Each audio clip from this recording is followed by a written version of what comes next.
with the Chicago Bulls rebuilding their roster in a lot of ways this offseason. On today's episode, we're going to talk about how the Bulls can look to continue to tear down their roster by the trade deadline and how this season is really about finding the building blocks that they have on this team. We're also going to talk about Lonzo Ball as he preps for a return to the NBA and why I think some fans are missing the point that Lonzo Ball is trying to make history in a lot of different ways. All that plus a mailbag right after this. You are now tuned in to Chicago Bulls Central, your number one place for all Chicago Bulls news and content.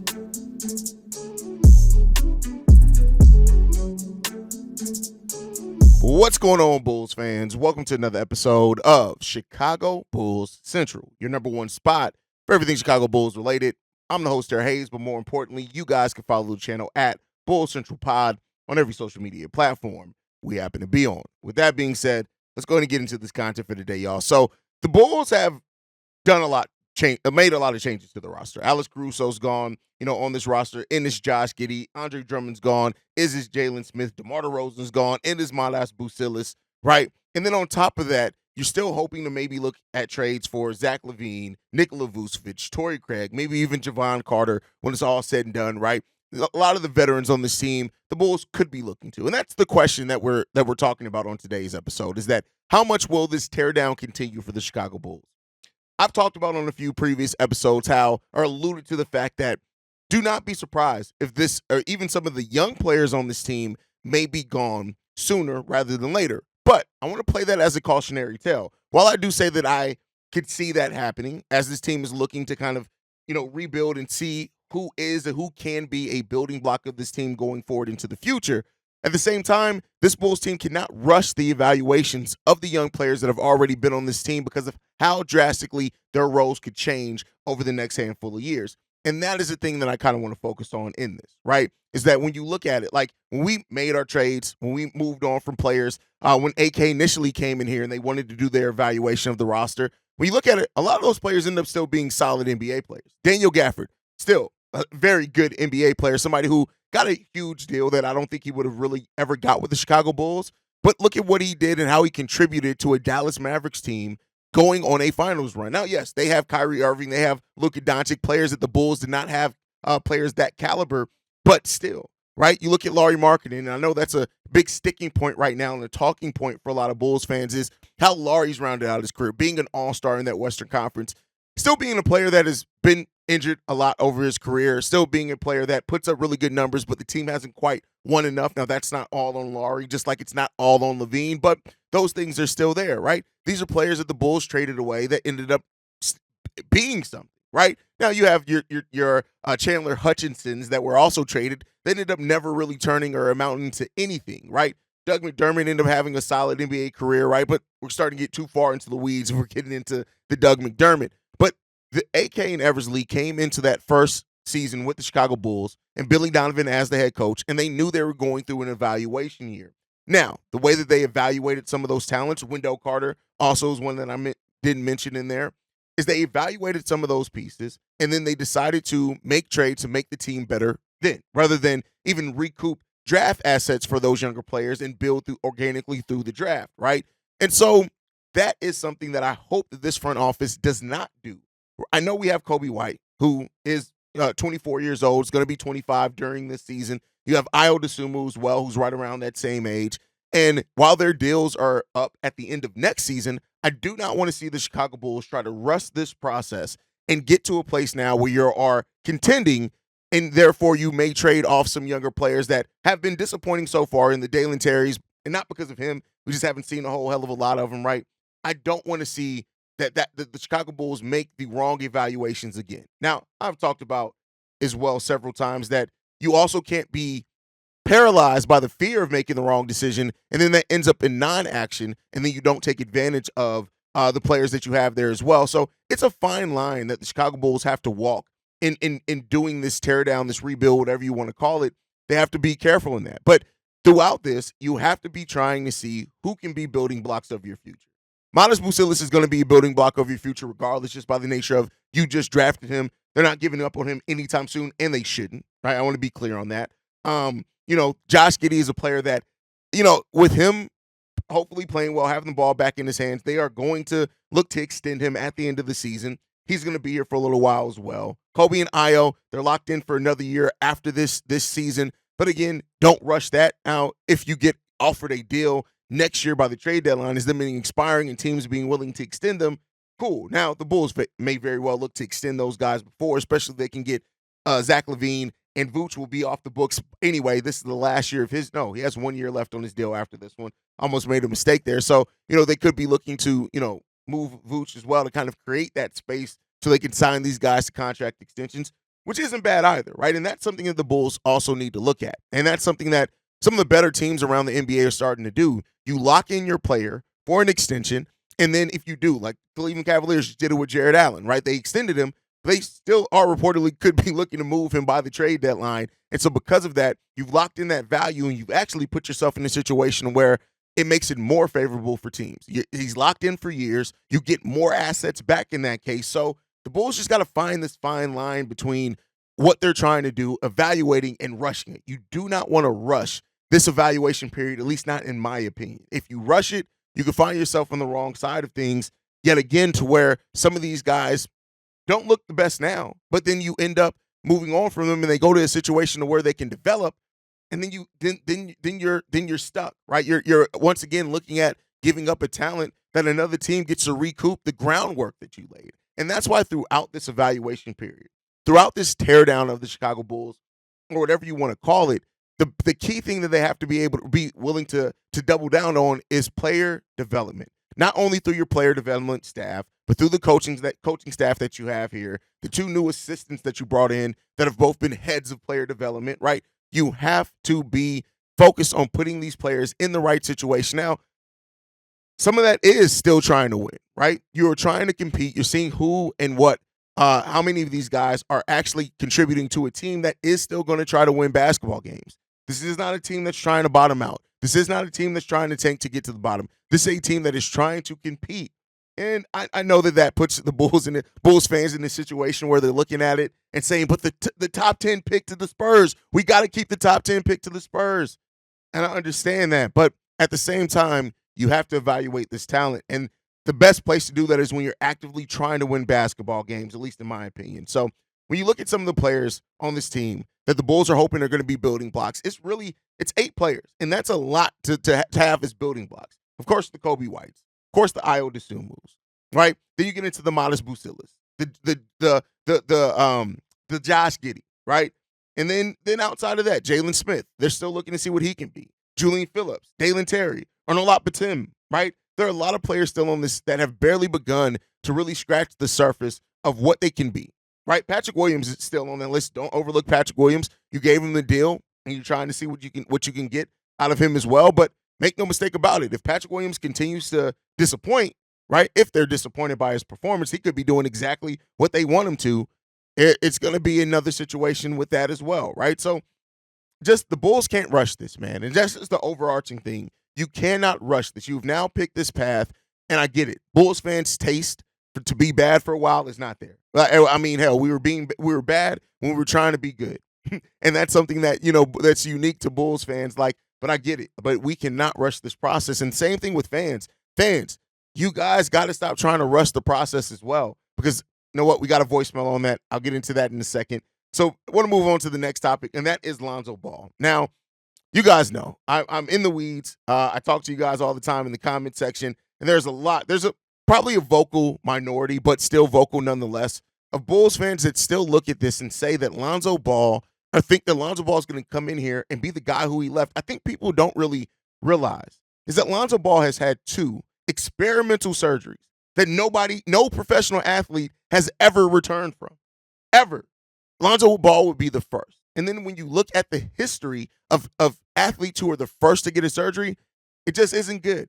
But then on top of that, you got to look at this. If Lonzo Ball is able to come back and be anything positive for the Bulls, even with not playing back-to-backs, playing between 12 and 15 minutes, that's a positive for the Bulls. That's just something as far as gravy on top of what the Bulls are trying to do, right?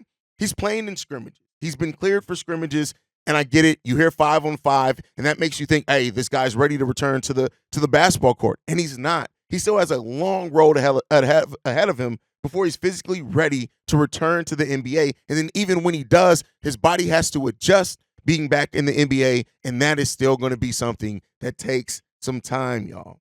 So Lonzo still has to show that he's healthy at the NBA level. He has to show that he's consistent at the NBA level. Then he has to show what he can bring and how he adjusts his body. And we even have a voicemail we're going to get into a little bit deeper on that. But Lonzo is trying to make history.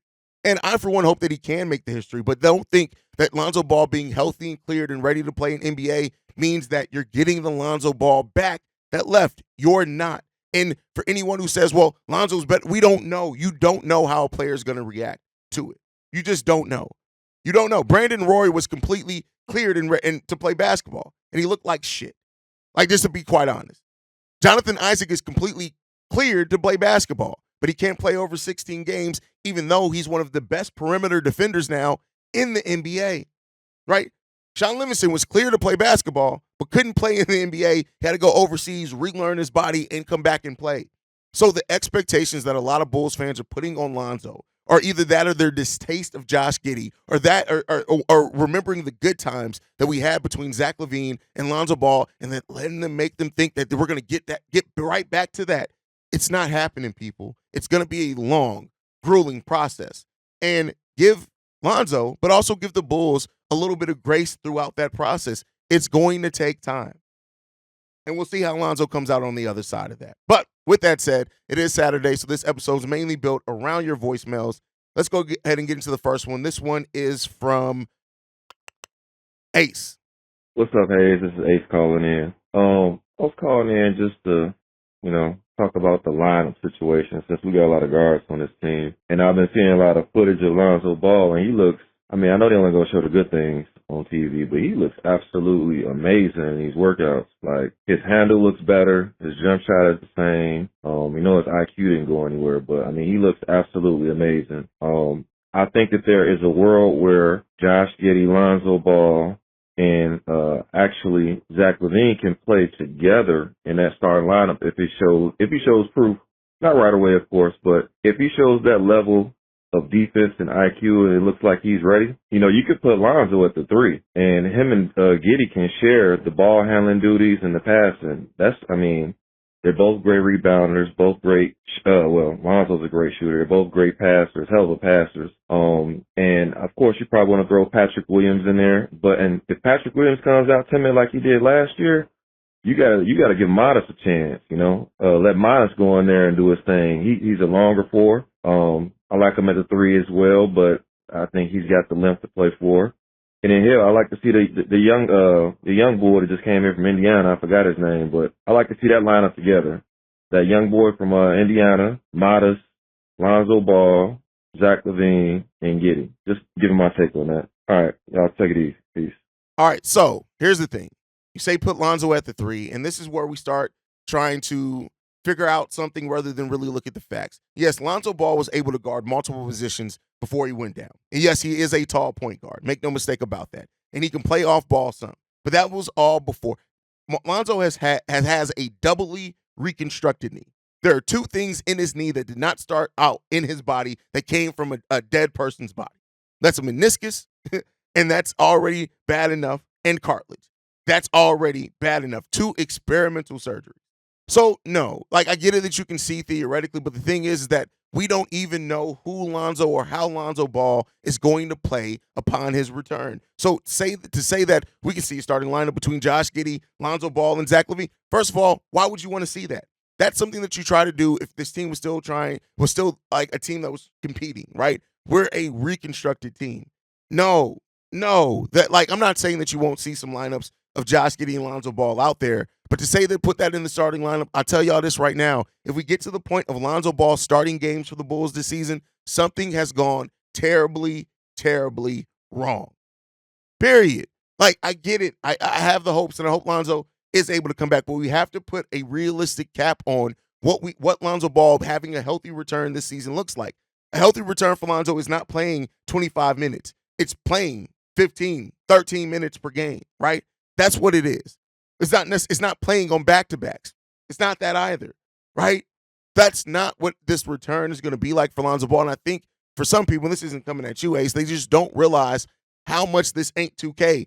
Like when you're healed, that does not mean you're fully just boom off to the races. That's not what this is. This is real life, right? You got to adjust. Your muscles have to adjust to the rigor of playing in the NBA, right? Those muscle spasms are a thing, and that's for players that were out 2 months, not 2 years, 9 months. So put a little bit of cap on that. But we'll see how it comes along, Ace. All right, let's get into this next voicemail. This one's from my boy Bulls Troy. G'day, Hayes. It's Troy here from the Whole Lot of Ball podcast. Hey, mate, just maybe more of an idea for an episode upcoming if you so choose to do so. Obviously, you've been watching all the Olympics with Josh Giddey play for Australia, and you've been doing the live streams after the games, which, mate, again, really appreciate the fact that you've taken the time to get up early in the morning. And obviously, those games were very early in the morning for you over there in the States. But maybe now the Olympics are all completely done, maybe an episode on what you've learned about Josh Giddey over the Olympics and what Bulls fans can expect from Giddey now that he's joining the Chicago Bulls. So again, yeah, mate, really appreciate the fact that you spent that time with the live streams after the Australian games, breaking down Josh Giddey's games. But yeah, maybe just an idea for an episode to break down everything you've learned about Josh. And I'm thinking about doing the same thing on the Whole Lot of Ball podcast as well. All right, dude, appreciate you. Go Boomers, go Bulls.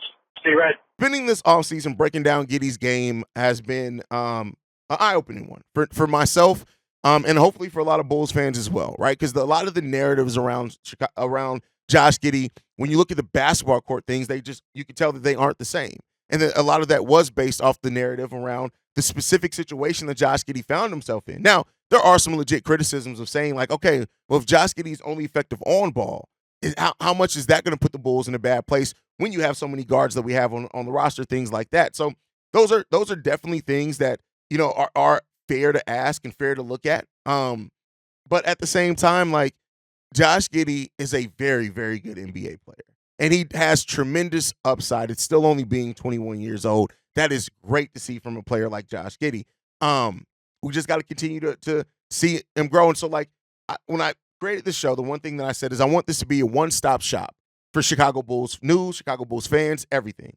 And so in covering it, I took advantage of the opportunity that we're in an Olympic offseason, and Josh Giddey was going to be playing a lot of basketball outside of the NBA, and I used that to review his game and to make myself aware and hopefully to raise the awareness of Bulls fans as well. And that's my job here. That is something that I love to do anyway. I would have done even if I didn't have the podcast. But the whole point of having a platform like this is to be able to use it to help Bulls fans in areas. It's just like during the season, I'm going back to doing Windy City Bulls games, right? To covering those games so that we can know how those players are down there developing. So, you know, that's the labor of love, man. That's the labor of love. That's what this whole thing is built around. And this is what I love to do and what I'm going to continue doing. But all right, let's get into this next voicemail. This one's from Reginald. Hey, just saw the news. Just want to say congratulations to Lloyd Markelle signing a 5-year, $238 million deal. Maybe he stays with the Jazz, maybe they trade him. But all I know is I'm letting that man get his money. I know some people are going to think that Bulls Nation, that our people are haters, that we don't like it when we see guys who we bring in, when they go to another team and do well, that we don't want them to see. Like some other fan bases, when we see our guys go out there and do better, we don't hold it against them. We don't hate. We look at our organization and say, what could our organization have done better to make those guys more talented or make them better prepared to deal with something like we see it as more of the fault of the heads up that the young guys weren't able to force. But like I said, I just want to give a shout out to Lloyd Markelle. Congratulations to him and his. I wish nothing but the best for him, and I hope other Bulls players and former Bulls players can have a similar success. Thanks for hearing me out. Bulls fans not wanting to see I agree with you. I don't think there are some with that, right? But I think at the same time, we have to acknowledge the Bulls fans that try to push people out the door, and then also want to complain when those players turn out to be something in another place, right? Like, look at the Bulls fans that 3 years ago wanted Kobe traded so we can get a power forward because they just thought because we signed Lonzo Ball and Alex Caruso that, oh, there's no spot for Kobe. We got to get Kobe out of here. Though if Kobe would have had the season he had last year for the team that we traded him to, those same Bulls fans would have been bitching, whining, and complaining. And I get it. The hardest thing to do as a fan is to sit back and go through the process. But the thing is that Bulls fans are so focused on where they want this team to be that they don't realize the process that it needs to get there. The process is the most important part. When you try to make and jumpstart something too quick to get to where you want to go, very oftenly it's not sustainable. Hell, that's what the Bulls have looked at now, right? To do something sustainable, you have to go through that process, and that process isn't always pretty. And so I get it. Yeah, Bulls fans aren't necessarily sour pusses on Bulls fan of former Bulls players going somewhere else and exceeding, but then they want to bitch about the front office giving up on those players. But you are the same guys who look at players that are young, who have barely even scratched the surface of their career and say, oh no, they're a bust, let's send them out. And that's something that Bulls fans got to stop doing. You got to show more patience. Yes, it sucks. Yes, we all want to have that young core that's being promising and making playoffs and going on playoff runs, but it's a process to get there. Even with the Kurt Keinrich, Luol Deng, Ben Gordon Bulls before Derrick Rose got there, we went through times and tribulations and periods of the team absolutely sucking ass. We had a 15-win season, I think, like an 18-win season in there somewhere. Like, I get it. It sucks to go through that. And I don't have an appetite for it at all either, but you can't rush the process. And you can't try to rush the evaluations on these players just because this team isn't getting or not right there at where you want them to be. Gone are the days of saying that by year 3, you should know exactly who a player is. It could take until year 4, until year 5. And I know that sucks, but it can take to that. And that's why I said in the first segment, this Bulls front office has to be more focused on development. And let's hope that that's the case, Reginald. But great voicemail there. Thank you for tuning in, guys. Make sure you guys are following the show at Bulls Central Pod. You can send us any feedback, questions, comments, concerns. BullsCentralPod@gmail.com. Lastly, if you want to leave a text message and or voicemail for the mailbag, the number to do so, 773-270-2799. We're the number one spot for everything Chicago Bulls related, but that's thanks to you guys. And like I like to end every episode on, go Bulls. Love you guys. See red if you can, y'all.